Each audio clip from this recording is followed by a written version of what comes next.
welcome back, and if you are new here, I am Rizza and this is your channel for a productive and sustainable lifestyle. So if you are into productivity, sustainability, and skincare, I upload videos every week, so make sure you subscribe and hit that bell so you will know when a new video is up. With the global crisis going on all over the world, again, if you're watching this in the future, I'm talking about the coronavirus which took over our lives in the world. Since we are advised to stay indoors because of the community quarantine, which is again a huge privilege, by the way, as much as we wanted to stay positive and see the silver lining in every situation, we can't help but get stressed, anxious, feel a lot of emotions about our business, our jobs, about our lives, about the lives of frontliners, or may mga tanong na nag-flatten na ba yung curve, hanggang kailan ba tong community quarantine na to, about the health of our family, friends, and our security.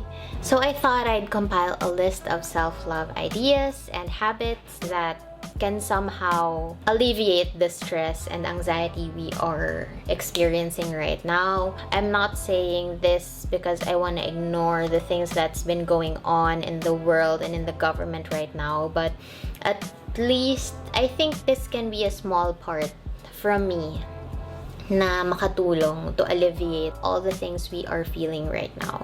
Before we get on to the list, and if gusto nyo mag-donate, we are working with dito.socials on Instagram, I'll put a link down below, who is raising funds for PPEs, masks, and food for a handful of hospitals and organizations para sa mga kababayan nating kailangan ng tulong. And now for the list. Number 1 is to cook healthy meals for yourself and for your loved ones. We owe ourselves healthy meals to boost our immune system, lalong-lalo na sa panahon ngayon. Let's make sure to eat more vegetables and fruits. Number 2 on my list is skincare. So ngayong nandito lang tayo sa bahay, wala na tayong excuse to not do skincare. For me, it's a mood booster, it relaxes me, it makes me feel good. And if you are interested with my updated my night skincare routine, I'll put it up here and down below. Third is body care. Usually kasi, di ba, ang skincare natin pang face and neck lang, nakakalimutan natin yung katawan natin, and they also need love. So let's give more love to our hair and our body. Go for that hair mask, go for that booty scrub, go for that boob mask. So, yeah. Number 4 is meditate. For beginners, sobrang weird talaga ng feeling na to. I get you because I felt that way too. But then, eventually, when I practiced for a couple of months, a couple of years actually, as you go along, this really helps alleviate the stress. You're more calm and more present. Dati akala ko kapag nababasa ko lang yun sa mga lists or sa mga vlogs, parang, hindi naman totoo yan. But when I actually did it, it really helped me a lot. So try meditation. Number 5 is journaling. One of my favorite self-love habits. I have a notebook where I brain dump everything. As in literal, kung ano yung nasa isip ko, kung ano yung nasa utak ko, yun yung isusulat ko. As in everything. Don't even think about your writing style or tama ba yung grammar ko or nasa same line of thought ba yung mga sinusulat ko. As in lahat ng nasa utak nyo, ilagay nyo dun sa notebook. You can set aside 5 to 15 minutes a day for journaling, and it really helped me a lot to process stress, kung ano ba yung naiisip ko for that particular day, yung thoughts ko, yung mga inis ko, etc. And for some reason, parang dun ko nabubuhos lahat ng mga nararamdaman ko. And yeah, it really helped me a lot as well. I usually do this in the morning, pero ngayon parang AM and PM ko na siya ginagawa. And again, it's up to you. It's up to your schedule kung kailan mo siya gusto gawin. Tip number 6 is to listen to calming music. My current favorite Spotify playlist is Deep Focus and Piano Yoga. I listen to it when I read, when I write, when I do chores. Sobrang satisfying niya pakinggan kapag naghuhugas ka ng plato, or nagluluto ka, or naglilinis ka ng bahay. And yeah.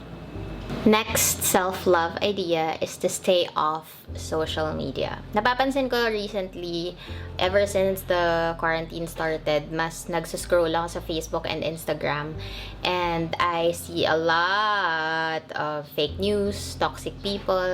So to protect myself from this, I deleted my Facebook app on my phone. And yung Instagram ko naman, I kept it, pero tinago ko siya sa deep folders of my phone para mas extra effort na puntahan siya. To keep myself updated with the news, I access it on my iPad or desktop. So, adding this extra step, parang chini-cheat ko yung sarili ko na tamarin na lang kasi kailangan ko pang tumayo para pumunta ng desktop to check on Facebook kaysa nasa phone ko lang siya. Number 8 is to write your wins. It doesn't need to be a huge win. Just a simple, I reached out to a friend today is a win. I reached out to my family is a win. I hugged my pet, my cat or dog today is a win. Listing your wins just helps boost your self-esteem and confidence and mood. And also remember that you don't have to be ultra productive for this entire quarantine kasi you have to be grateful na you can rest for this particular period. So take advantage of it. Magpahinga ka talaga. Love yourself more. Don't be too hard on yourself na sabihin mo na, shucks, di na naman ako productive ngayon. Shucks, milata naman ako buong araw. Instead, tell yourself na, wow, I just got through this entire day with my family and my loved ones being healthy. And you should be grateful for it. Number 9 is workout. This is just an insta mood booster for me. And it also stimulates the production of endorphins, aka our happy hormones. And last but not the least is to have a good cry. It's okay to cry. Go lang, iyak mo lang yan, girl. Kasi usually ako, kapag naiyak ko na lahat ng mga nararamdaman ko sa buhay, medyo gumagaan na yung pakiramdam ko. And yun nga, it's okay to feel this way. Feel it for a while and then let it go. Because everything comes by and magiging okay din to for sure. And hopefully very soon. So if you like this video, you might also want the video I made on how to help prevent the spread of coronavirus even if you're just at home. Thanks again so much for watching. I appreciate you guys so much and I will see you soon. Bye!